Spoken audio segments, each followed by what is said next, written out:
So it's uh, it's great to see how powerful Muhammad Ali is when the nation isn't mourning his death. The world is mourning his death. I know if you guys just cut on the TV today, radio, what use your phone, whatever the case may be, social media, uh, it's littered with respects to Muhammad Ali.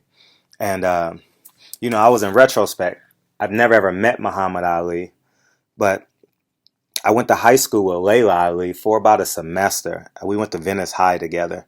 And I believe how that came about was Rashid Hazard, which is Walt Hazard's son.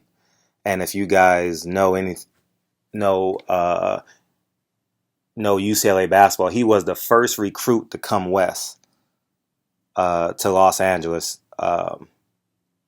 and play for play for UCLA, and I believe that led a legacy to Kareem Abdul-Jabbar and so on and so forth, and many others to come west and play for the Wizard of Westwood. And it's ironic because at my high, when you think about it in retrospect, it was so much history that went untold in terms of telling me, I would say, because you take for granted because after lunch, I mean, we pretty much bullshitted. We had fifth and sixth period PE basketball. I don't know what we had, but we would hang out a lot by the gym area. And we didn't really have a relationship, but I had a relationship with Rashid, and her and Rashid were pretty tight. And I believe that's why she went there for a semester. I don't know what happened, but she ended up transferring to Hamilton High School, and I believe that's where she graduated from. But it's it's uh, it's funny how you take things for granted at 15 and 16 years old. You think you're going to have them in your life forever.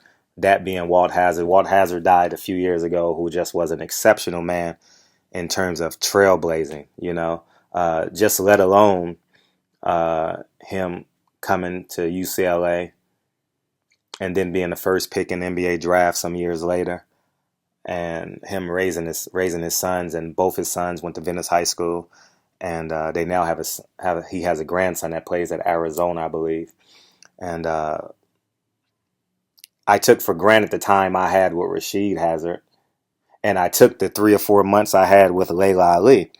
I could have spoke with him, but I now that I'm on a 24-hour news cycle or remembrance of Muhammad Ali, I wish I would have sat down and say, Layla, tell me some stories. But you just say, hey, Layla, what's up? And keep it pushing. Whatever the joke of the day is, that's what we discuss. But I was just in constant competition with Rashid because he was the starting point guard on varsity. And so I was just in constant competition with him. So we never really became friends until now. Now he coaches for the New York Knicks, and he and I are well above average friends now. I call him.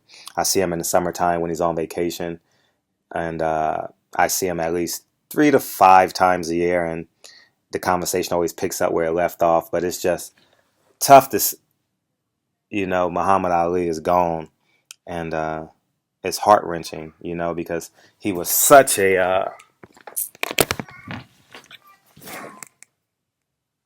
Muhammad Ali was such a strong figure, from giving up the prime years of his athletic career to stand for what he believed in, and um,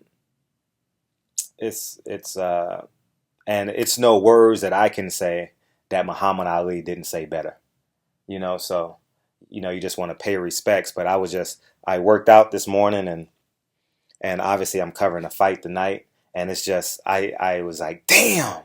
All morning I was like, and last night I was like, damn, I could have got all these first account cool stories that I could be telling you guys now, and I don't have them because like I said, at 15, 16, you take it for granted that you go to high school with Muhammad Ali's daughter, and you don't, at 15, 16, you know who Muhammad Ali is, but you don't truly know the essence of what he did in the 60s and him winning the gold medal, I believe, in 1960.